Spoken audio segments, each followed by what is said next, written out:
Kitchen મેજિકમાં આજે cheese chilli snacks બન્યા હતા અને ચીલી આપણે જે વાપરી હતી એકદમ મોટી ચીલી વાપરી હતી. પણ શું તમને ખબર છે કે ચીલીના લગભગ 4000થી પણ વધારે અલગ અલગ જાત છે આ મરચાંની, અને એમાં જો સૌથી આપણે ભારતની વાત કરીએ તો એમાં સૌથી વધારે 4 પ્રકારના મરચાં જે છે એ ખૂબ જ પ્રખ્યાત છે.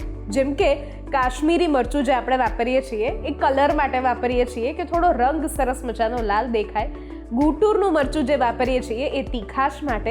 ત્રીજા પ્રકારનું એક મરચું હોય છે ભૂત જોલોકિયા કરીને, કે જે વિશ્વનું સૌથી તીખું મરચું કહેવામાં આવે છે. અને બીજી એક બર્ડ આઈ કરીને પણ એક મરચાંની જાત છે કે જે નાનકડા હોય છે પણ બહુ જ તીખા હોય છે.